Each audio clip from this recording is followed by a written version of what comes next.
23 अगस्त को जब भारत के चंद्रयान 3 ने चांद के साउथ पोल पर कामयाबी के साथ सॉफ्ट लैंडिंग की थी तो पूरा देश जश्न में डूब गया था। लेकिन यह तो बस कामयाबी का पहला चरण था, क्योंकि जिस काम के लिए लैंडर विक्रम और रोवर प्रज्ञान को चांद पर भेजा गया था वो तो अब शुरू हुआ है। और ये दोनों अपना काम अच्छी तरह से कर सके ये भी किसी चुनौती से कम नहीं है। और इसीलिए जहां हम चंद्रयान 3 की कामयाबी का जश्न मना रहे हैं तो वहीं इसरो के साइंटिस्ट अभी भी अपनी जिम्मेदारियां निभाने में जुटे हैं। और इसीलिए आज हम चंद्रयान 3 की कामयाबी के साथ इस मिशन की अगली चुनौतियों का भी डीएनए टेस्ट करेंगे। लेकिन डीएनए में अपने इस विश्लेषण की शुरुआत हम इन बेहद खास तस्वीरों के साथ करने जा रहे हैं। ये तस्वीरें इसलिए खास हैं क्योंकि ये हमसे करीब 3,84,000 किलोमीटर दूर सीधा चांद से आई हैं। इसरो ने प्रज्ञान रोवर के लैंडर से बाहर आने और चांद की सतह पर उतरने का वीडियो शेयर किया है। लैंडर विक्रम 23 अगस्त को शाम 6:04 पर चंद्रमा के साउथ पोल पर उतरा था, जिसके करीब 14 घंटे बाद गुरुवार रात 12:30 बजे इसरो ने रोवर के बाहर आने की पुष्टि की। इसरो ने जो वीडियो जारी किया है उसमें रोवर प्रज्ञान रैंप से चंद्रमा की सतह पर उतरते हुए धीरे धीरे चलते हुए दिख रहा है। ये तस्वीरें लैंडर विक्रम में लगे कैमरे से रिकॉर्ड की गई हैं, जिसमें रोवर के पहियों के निशान के साथ साथ उसकी छाया भी नजर आ रही है।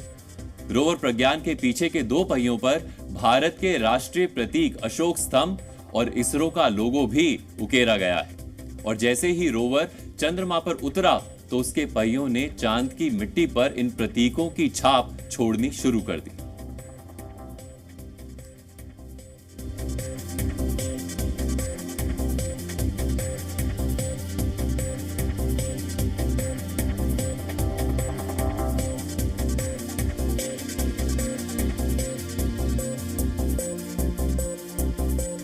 करीब 1 सेंटीमीटर पर सेकंड की रफ्तार से चल रहे प्रज्ञान ने चांद की सतह पर आते ही सबसे पहले अपने सोलर पैनल खोले और अब ये अपने आसपास की चीजों को स्कैन करने के लिए नेविगेशन कैमरास का भी इस्तेमाल कर रहा है। रोवर प्रज्ञान अगले करीब 12 दिनों तक लैंडर के आसपास 500 मीटर तक घूमेगा। अब आप भी सोच रहे होंगे कि चंद्रयान 3 चांद पर पहुंच गया, लैंडर लैंड हो गया और अब तो रोवर प्रज्ञान ने भी घूमना शुरू कर दिया। अब क्या बचा है? मिशन तो पूरा हो गया।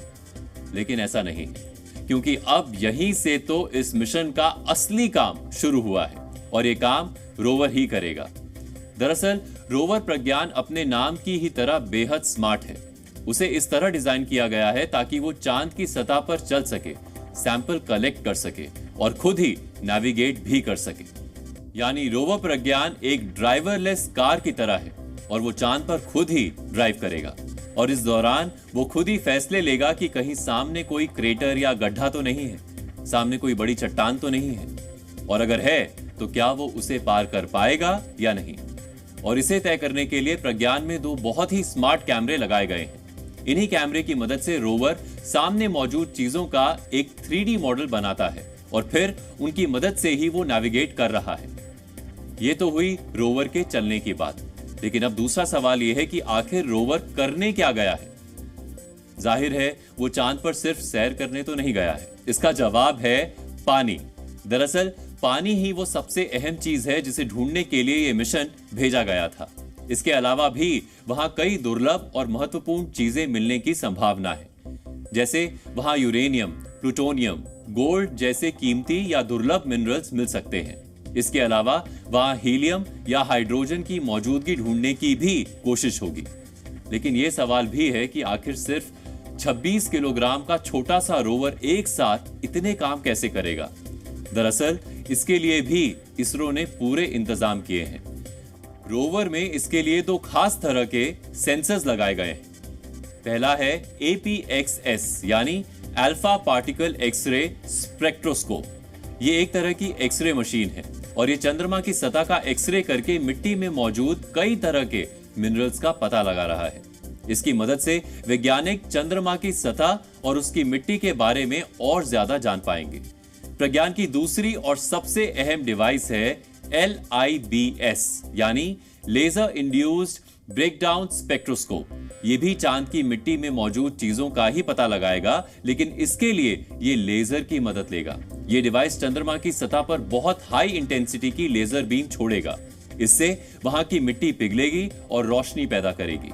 इसी रोशनी की वेवलेंथ को एनालाइज करके ये डिवाइस चांद की मिट्टी में मौजूद मिनरल्स और केमिकल्स का पता लगाएगा। रोवर को वहाँ पे कोई कंट्रोल नहीं कर रहा है और रोवर पूरी तरह से ऑटोनोमस है और रोवर को जो उसे दिख रहा है, और उसमें ना हमने सिर्फ 2 आंखें लगाई हैं, 2 कैमरास, बहुत बेसिक सेंसर्स। हमने कोई भी महंगा या भारी सेंसर ऐसा नहीं लगाया जिससे कि उसका साइज़, वेट या कॉस्ट बढ़ जाता, बट हमने बहुत स्मार्टनेस उसके सॉफ्टवेयर में डाली है। जैसे हम अपनी 2 आँखों से सारा 3D आसपास का अपना समझ लेते हैं, उसी तरह से रोवर अपनी 2 आँखों से एक 3D मॉडल बनाएगा चांद की सतह का। उस 3D मॉडल को बना के उसको पता चल जाएगा कि उसके सामने कोई पत्थर है क्या, अगर पत्थर है तो उसकी हाइट कितनी है, उसकी दूरी कितनी है, वो किस एंगल पे है, या सामने कोई क्रेटर है, क्रेटर का डेप्थ कितना है, वो कितनी दूर है। और इन सब चीज़ों को जानने के बाद उसे जिस टारगेट पॉइंट पे पहुंचना है उसके लिए वो एक पाथ अपने आप से खुद ब खुद प्लान कर लेगा और फिर वो पाथ प्लान करके उस पॉइंट तक पहुंच जाएगा। तो ये सारा का सारा काम पूरी तरह से ऑटोनोमसली हो रहा है और वहाँ पे बहुत ज़्यादा क्रेटर या गड्ढे हैं, इसलिए बहुत चैलेंजिंग था, पर हम वहाँ पे गए क्योंकि वहाँ पे पानी है। और जब रोवर वहाँ पे जाएगा तो रोवर में आप समझिए कि एक ड्रिलिंग की छोटी सी सुविधा है, वो कुछ चीज़ों को ड्रिल करके सैंपल ले सकता है। उसके पास एक स्पेक्ट्रोमीटर सेंसर है जिससे कि सैंपल को ऑब्जर्व करके वो पता कर सकता है कि उसमें कौन कौन से एलिमेंट हैं, क्या उसमें वाटर है, क्या उसमें कोई और खनिज है, क्या कोई और रेयर अर्थ मटेरियल है। तो ये सारी चीज़ें उसको पता चल सकती हैं। जैसे ये भी हो सकता है कि वहाँ पे बहुत मात्रा में यूरेनियम हो या गोल्ड हो। और अब एक नया इंटरेस्ट आ रहा है स्पेस टूरिज़्म और स्पेस माइनिंग में, और ये दोनों बहुत बड़े बिजनेस बनने वाले आने वाले टाइम में। तो उसके लिए भी हमें बहुत अच्छा पोजीशन कर दिया है इस मिशन की कामयाबी ने। इसरो से मिली जानकारी के अनुसार आज देर शाम तक रोवर अब तक करीब 8 मीटर की दूरी तय कर चुका है। यही नहीं, उसके खोज करने वाले सेंसर्स भी चालू हो गए हैं। लेकिन इस छोटे से रोवर के सामने अभी भी कई बड़ी चुनौतियां हैं, और पहली चुनौती का सामना तो इसे उतरने के साथ ही करना पड़ गया। लैंडिंग के बाद एक वक्त तो ऐसा आया जब lander Vikram ISRO telemetry tracking और कमांड नेटवर्क के एंटीना की नजर से ही ओझल हो गया था। ये वो वक्त था जब रोवर अभी भी लैंडर के अंदर ही था, लेकिन लैंडर से संपर्क नहीं हो पा रहा था। हालांकि इसरो ने एक विदेशी अंतरिक्ष एजेंसी की मदद ली और दोबारा संपर्क स्थापित कर लिया, और इसी वजह से रोवर को लैंडर से बाहर आने में करीब 10 घंटे की देरी भी हुई। लैंडर को निकालने में कई डिफ़िकल्टीज है।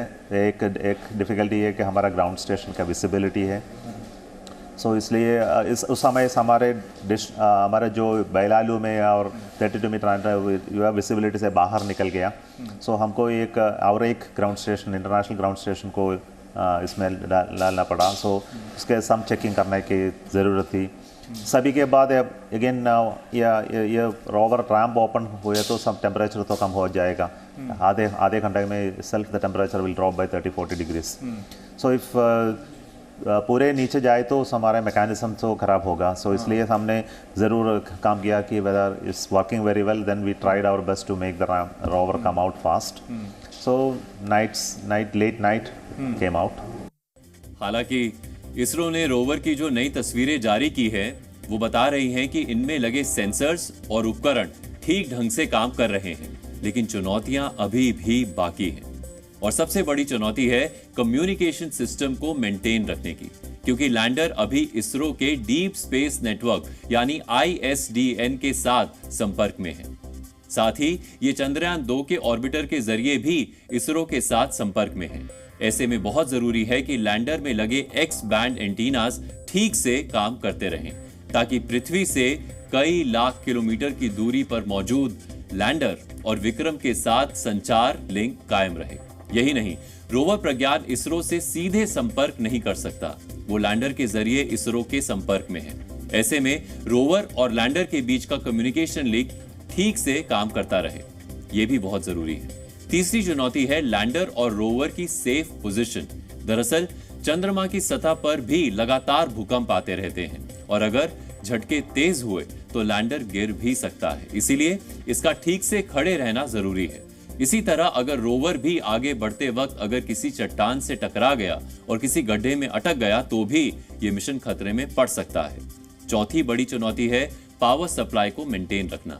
दरअसल मिशन चंद्रयान की पूरी प्लानिंग में पावर सप्लाई का रोल काफी इंपॉर्टेंट है। लैंडर में जो सोलर पैनल लगे हैं वो करीब 738 वॉट बिजली बना सकते हैं, जबकि रोवर का पैनल 50 वॉट की पावर जनरेट कर सकता है। बैकअप के लिए बैटरी का भी इंतजाम है, लेकिन इस पावर सप्लाई में अगर कोई गड़बड़ी आती है तो मिशन फेल हो सकता है।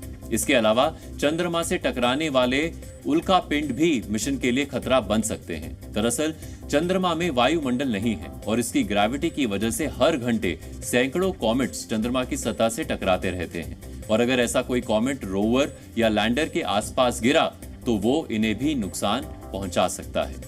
इसलिए चंद्रयान 3 की टीम के लिए अगले 2 हफ्ते कड़ी तपस्या से कम नहीं है, क्योंकि एक जरा सी चूक इस शानदार कामयाबी का मजा किरकिरा कर सकती है। और यही वजह है कि हम और आप भले ही चंद्रमा पर भारत की मौजूदगी का जश्न मना रहे हैं, लेकिन तालियों के बीच भी इसरो की टीम लगातार काम में जुटी है। After landing there is lot of activities. हमको इस चेक करना था कि इसका इंक्लिनेशन कितना है, टिल्ट हाउ मच है। So we found the tilt is very very benign, it was only 6 degrees. हमको ये टेरेन के बारे में कुछ तो फोटोग्राफ लेके हमको चेक करना है, तो हमको क्या हमारा रोवर बाहर निकल सकता है या नहीं। So then we have to look at temperatures. So temperature तो बिनाइन होना ही चाहिए। इसके बाद तो हमने तो नहीं तो हमारा हीटर ऑन करके उसको वार्म करके से डिप्लॉयमेंट कर सकें। देयर आर मैकेनिज्म्स अंदर है। सो मैकेनिज्म को ख़राब होने की कई चांस है।